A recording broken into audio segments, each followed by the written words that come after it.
د رعد مبارکه سوره چې د قرآن عظیم الشان 14مه سوره ده په مکه معظمه کې را نازله شوې ده 43 آیاتونه لري تلاوت او پښتو ترجمه یې له لومړي آیت څخه اوري بسم الله الرحمن الرحیم د الله په نوم چې ډېر زیات مهربان پورا رحم لرونکی دی الف لام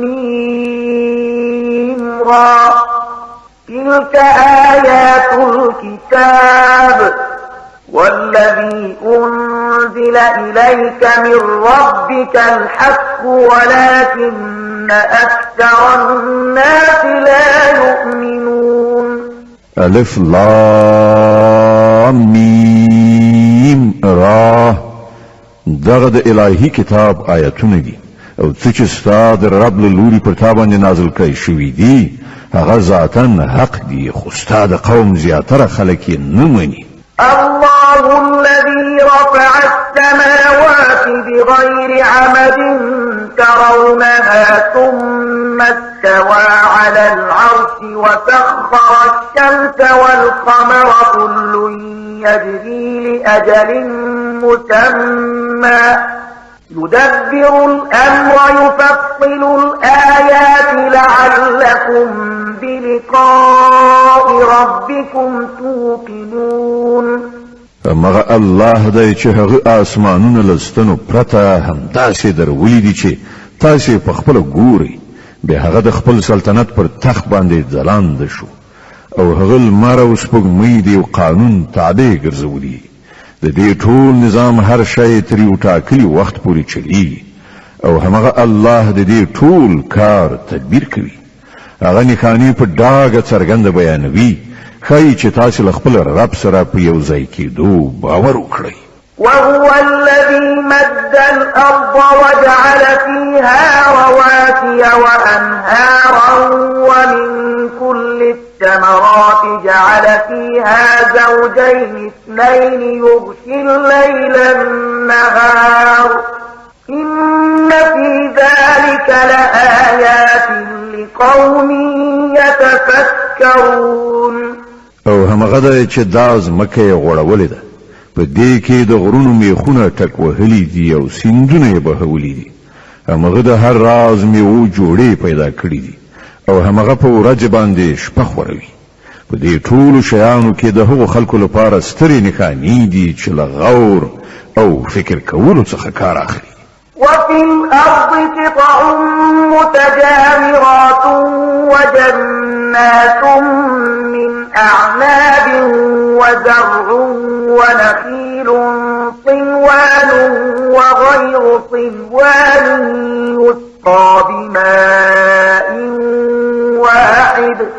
يسقى بماء واحد ونفضل بعضها على بعض في الأكل إن في ذلك لآيات لقوم يعقلون او ګوري په ځمکه کې بیلابیلې سیمې دي چې یو له بلې سره نښتي دي د انګورو باغونه دي کښتونه دي د خرما ونې دي چې له هغو نه ځینې یوستوي یعنې له یوې تنې نه دي او ځینې غبرګي ټولې په یو اوبو خړوبېږي خو موږ د ځینو خوند ډېر ښه کوو او د ځینو لږ په دغو ټولو شیانو کې د هغو خلکو لپاره ډېرې نښانې دي چې له پوهې نه کار اخلي وإن تعجب فعجب قولهم أإذا كنا ترابا أإنا لفي خلق جديد أولئك الذين كفروا بربهم وأولئك الأغلال في أعناقهم وأولئك أصحاب النار هم فيها خالدون اوس که ته حیرانیږي نو د حیرانتیا وړ د خلکو دا وینا ده چې کله چې مونږ مړه شو خاورې شو نو آیا مونږ به بیا له سره را پیدا کړی شو دا هغه خلک دي چې دوی په خپل رب کافر شوي دي دا هغه کسان دي چې د دوی په غاړه کې توقونه غورځېدلي دي دوی دوزخیان دي او په دوزخ کې به د تل لپاره اوسېدونکي وي. ويستعجلونك بالسيئة قبل الحسنة وقد خلت من قبلهم المثلات وإن ربك لذو مغفرة للناس على ظلمهم وإن ربك لشديد العقاب. دوی له نیکۍ نه مخکې د بدۍ لپاره تلوار کوي، په داسې حال کې چې له دوی نه مخکې چې کومو کسانو دغسې کړنلاره نیولې ده پر هغو باندې د خدای د عذاب د عبرت وړ مثالونه تیر شوي دي. حقیقت دا دی چې ستا رب د خلکو له تیریو سره سره هغو ته بښنه کوي او دا هم حقیقت دی چې ستا رب سخت سزا ورکوونکی دی. ويقول الذين كفروا لولا أنزل عليه آية من ربه إنما أنت منذر ولكل قوم هاد. دغه خلک چې ستا د خبرې له منلو انکار کړی دی، یعنی کافران وایي چې په دغه سړي باندې د ده د رب له لوري کومه نښانه ولې نازله نه کړی شوه؟ تو خو صرف خبر ورکوونکی او د هر قوم لپاره یو لارښود دی. الله يعلم ما تحمل كل أنثى وما تغيض الأرحام وما تزداد وكل شيء عنده بمقدار. الله د هرې حاملې د ګیډې نه خبر دی، څه چې په هغې کې جوړیږي په هغه باندې هم هغه پوهیږي او په هغه کې چې څه کمای یا زیاتوالی راځي له هغه څخه هم هغه باخبره دی. د هر شي لپاره د هغه په وړاندې یوه اندازه ټاکلې ده. عالم الغیب والشهادة الكبیر المتعال. هغه په پټ او ښکاره هر څه باندې عالم دی، هغه لوی او په هر حال کې د لوړتیا خاوند دی. سواء منكم من أسر القول ومن جهر به ومن هو مستخف بالليل وسارب بالنهار. لتاسې نه کوم څوک په زور وغږیږي یا ورو او څوک د شپې په ترږمۍ کې پټ شوی وي یا د ورځې په رڼا کې روان وي، د هغه لپاره ټول یو شانته دي. له معقبات من بين يديه ومن خلفه يحفظونه من أمر الله إن الله لا يغير ما بقوم حتى يغيروا ما بأنفسهم وإذا أراد الله بقوم سوءا فلا مرد له وما لهم من دونه من وال.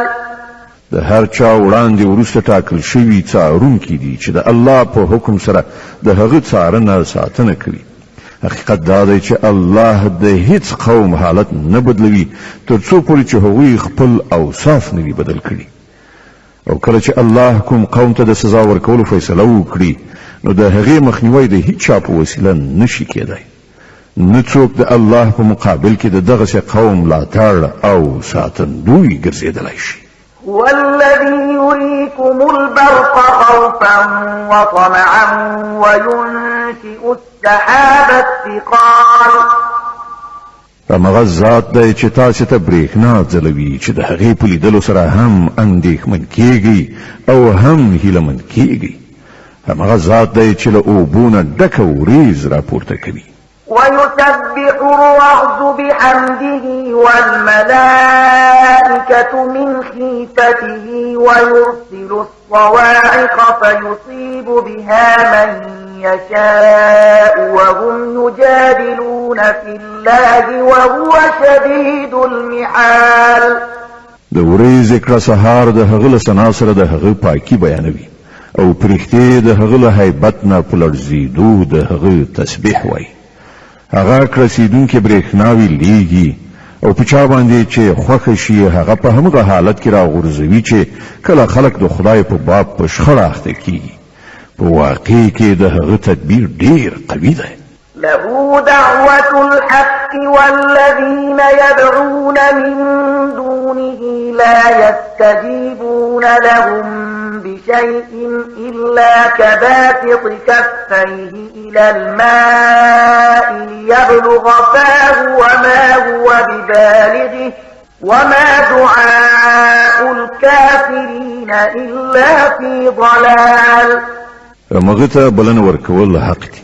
پاتې شوې هغه نورې هستۍ چې دوی ورته له هغه پرته بلنه ورکوي، هغوی د دوی د دعاګانو هیڅ ځواب نشي ورکولی. هغو ته بلنه ورکول خو داسې دي لکه څوک چې اوبو ته لاس اوږد کړي او ورنه وغواړي چې راشي زما خولې ته، په داسې حال کې چې اوبو هغه ته رسیدونکي نه دي. کټ مټ همدغه شان د کافرانو دعاګانې هم هیڅ شی نه دي مګر یو بې هدفه فیر دی. د الرعد مبارکه سوره چې د قرآن عظیم شان 14مه سوره ده، په مدینه منورې کې را نازله شوې ده. 43 مبارک آیاتونه لري. تلاوت او پښتو ترجمه یې له 15 آیت څخه اوري. د دې آیت په اورېدلو سره یوه د تلاوت سجده واجب کیږي. ولله يسجد من في السماوات والأرض طوعا وكرها وظلالهم بالغدو والآصال. هغه خو همدا الله دی چې هغه ته د ځمکې او اسمان هر شی که خوښ وي که ناخوښ سجده کوي، او د ټولو شیانو سیوري سهار او ماښام د هغه په وړاندې ټیټیږي.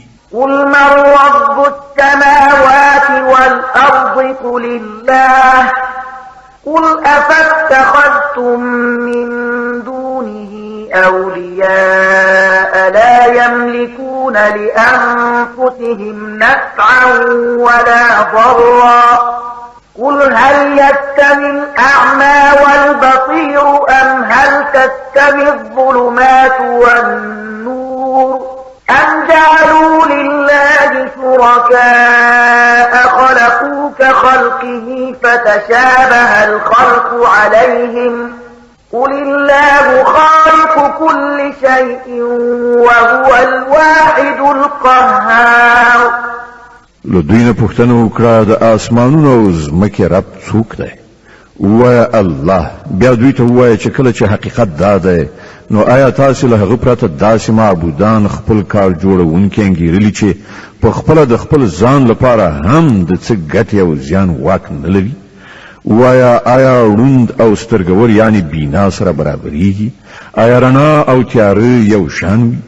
او که داسې نه ده نو آیا د دوی انګیرلو شریکانو هم د الله غوندې څه شی پیدا کړي دي چې د هغه له امله د پیدا کولو موضوع پر دوی باندې د اشتباه وړ ګرځېدلې ده؟ ووایه د هر شي استونکی یوازې الله دی او هغه ایکي یو پر ټولو برلاس دی.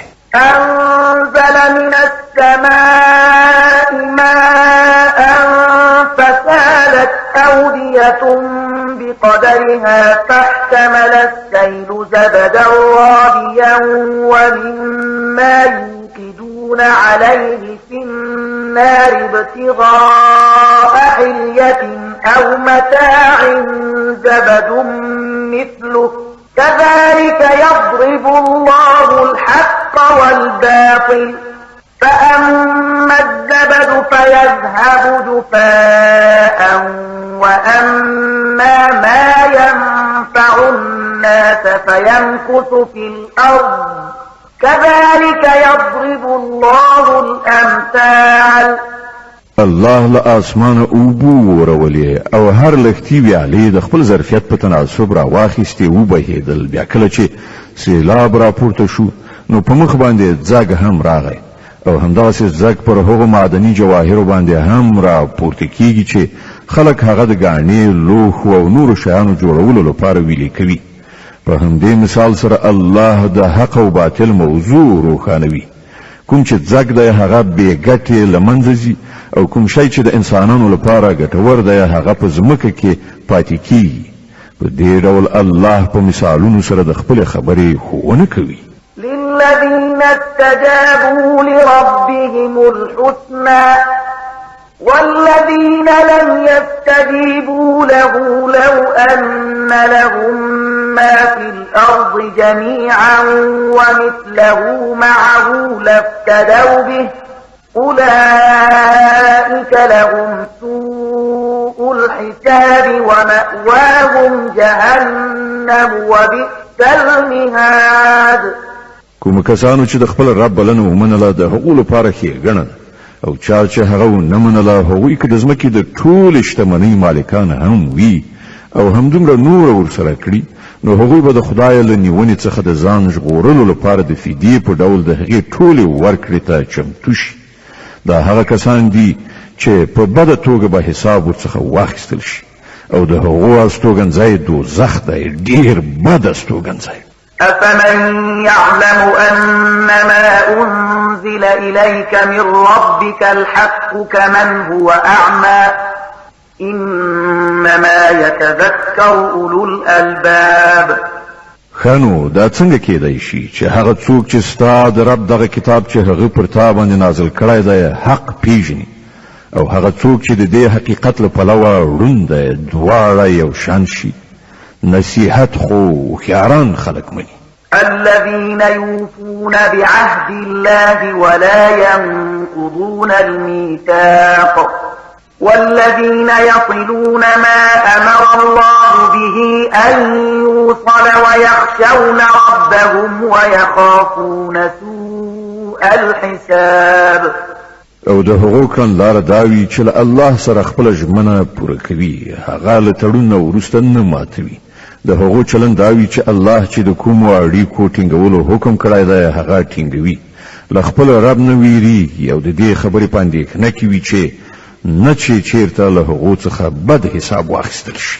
والذين صبروا ابتغاء وجه ربهم وأقاموا الصلاة وأنفقوا مما رزقناهم سرا وعلانية ويدرؤون بالحسنة السيئة أولئك لهم عقبى الدار جنات عدن يدخلونها ومن صلح من آبائهم وأزواجهم وذرياتهم والملائكة يدخلون عليهم من كل باب سلام عليكم بما صبرتم فنعم عقبى الدار.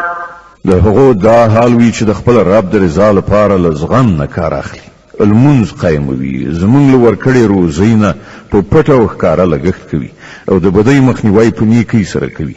د آخرت کور د همدغو خلکو لپاره دی، یعنې داسې باغونه چې د هغو همیشنی استوګنځی به وي. هغوی به پخپله هم پکې ننوځي او د هغو له پلرونو نیکونو او د هغو له میرمنو او د هغو له اولادونو څخه چې هر څوک صالحان وي هغوی به هم له هغو سره هلته لاړ شي. ملایکې به له هرې خوا نه د هغو د هرکړي لپاره راشي او هغو ته به ووایي چې پر تاسې سلامتیا ده. څنګه چې تاسې په دنیا کې له صبر څخه کار واخیست د هغه په برکت نن تاسې د دې وړ ګرځېدلي یاست. نو څه ښه دی دغه د آخرت کور. والذين ينقضون عهد الله من بعد ميثاقه ويقطعون ما أمر الله به أن يوصل ويفسدون في الأرض أولئك لهم اللعنة ولهم سوء الدار.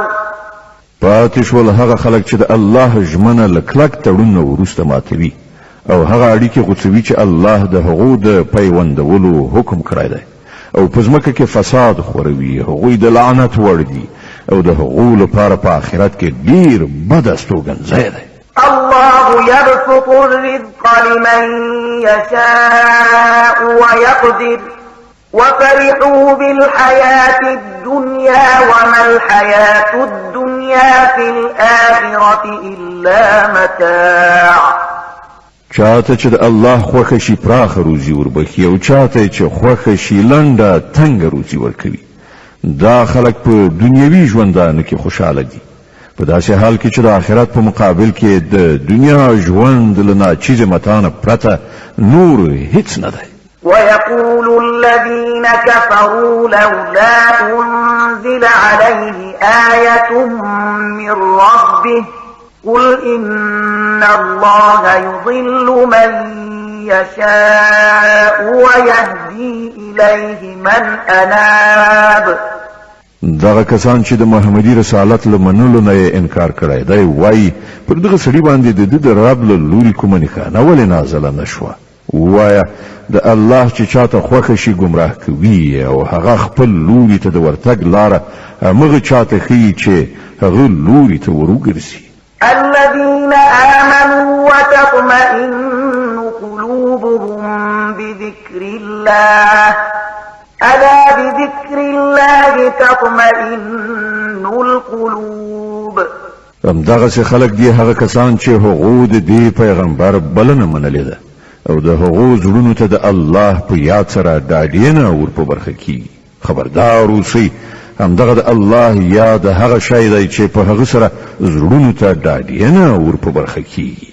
الذين آمنوا وعملوا الصالحات طوبى لهم وحسن مآب. نو کوم کسانو چې د حق بلنه ومنله او ښه عملونه یې سرته ورسول هغوی نیک مرغه دي او د ښه عاقبت خاوندان دي. د رعد مبارکه سوره چې د قرآن عظیم شان 14مه سوره ده په مکې معظمې کې رانازله شوې ده. 43 آیاتونه لري. تلاوت او پښتو ترجمه یې له 13 آیت څخه اورئ.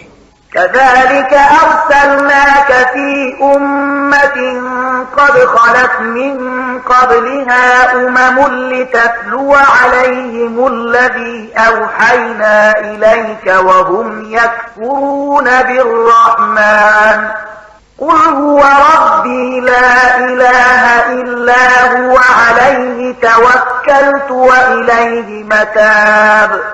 اے محمد صلی الله علیه وسلم په همدې شان سره مونږ ته په یو داسې قوم کې د پیغمبر په حیث لیږلی چې له دوی نه مخکې ډېر قومونه تیر شوي دي تر څو چې ته دوی ته هغه پیغام واوروي چې مونږ پر تا باندې نازل کړی دی.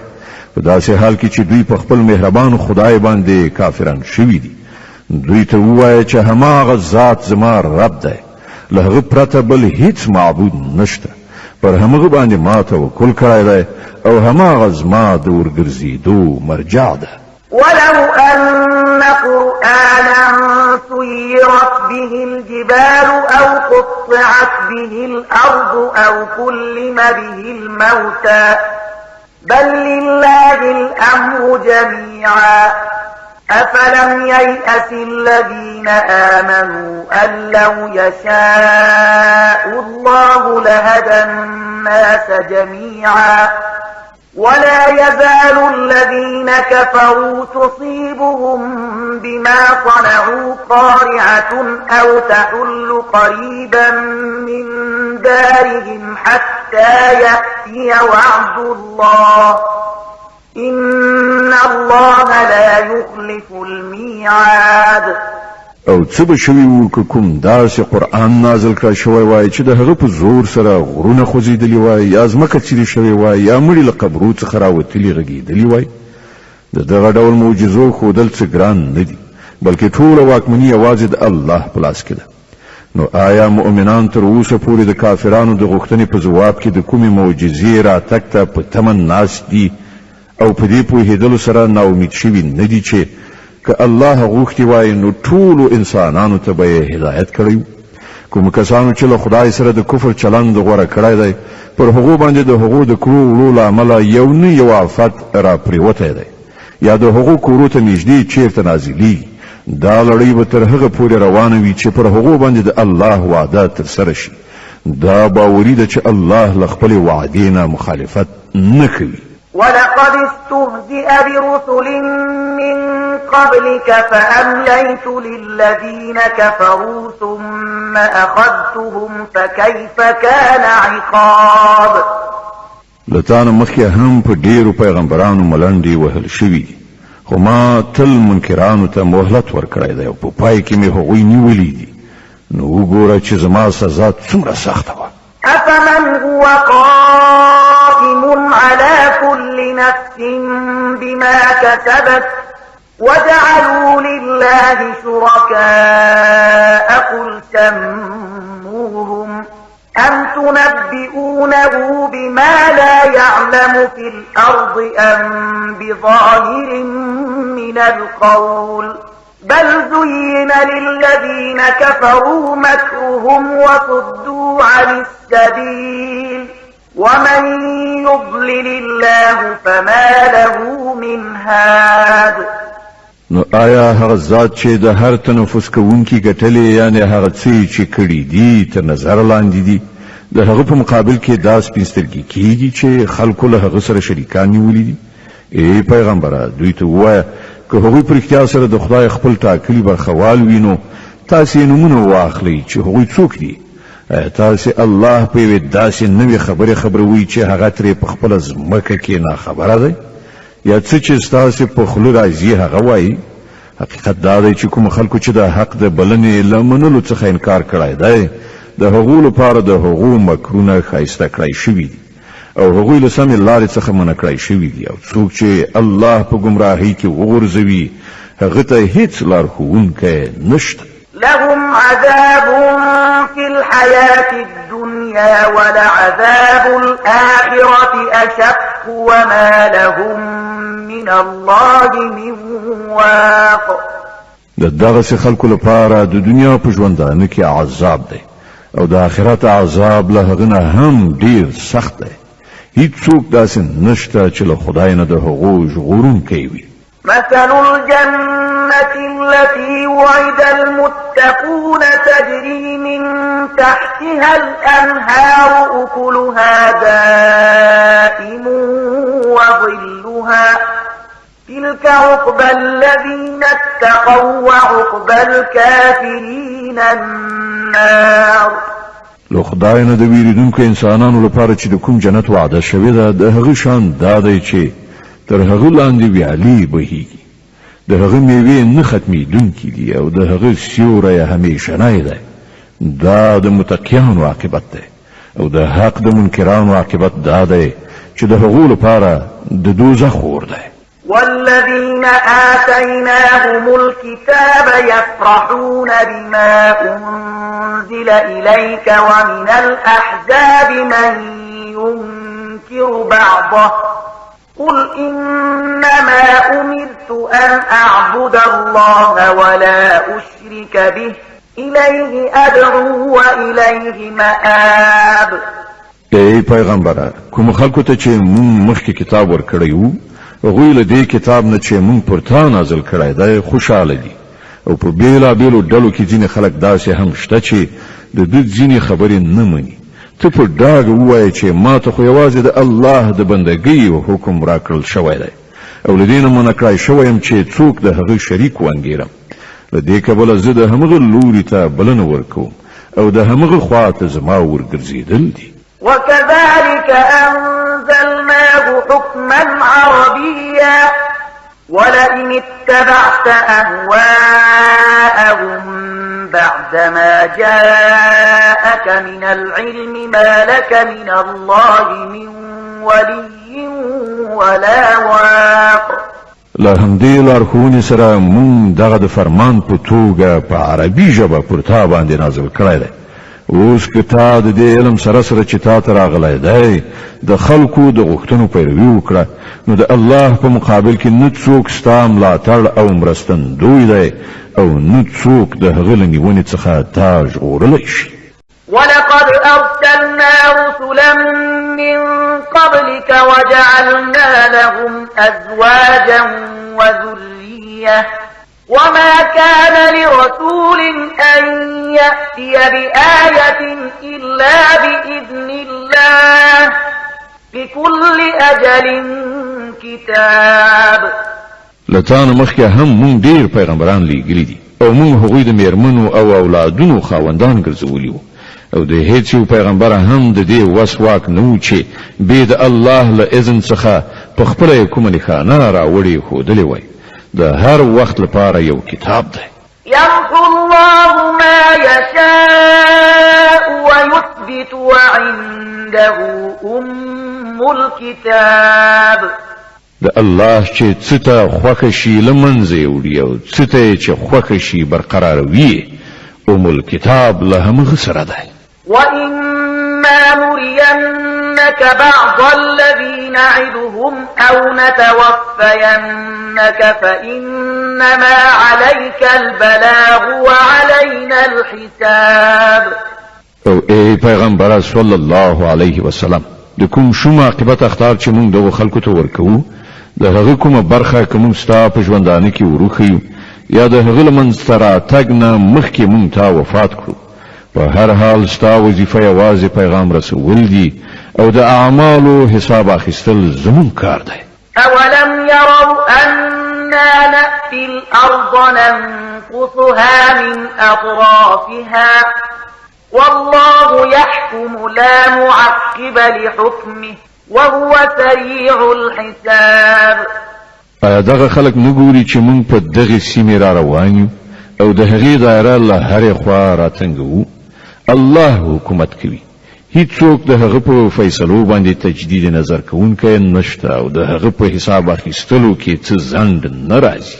وَقَدْ مَكَرَ الَّذِينَ مِنْ قَبْلِهِمْ فَلِلَّهِ الْمَكْرُ جَمِيعًا يَعْلَمُ مَا تَكْسِبُ كُلُّ نَفْسٍ وَسَيَعْلَمُ الْكُفَّارُ لِمَنْ عُقْبَى الدَّارِ.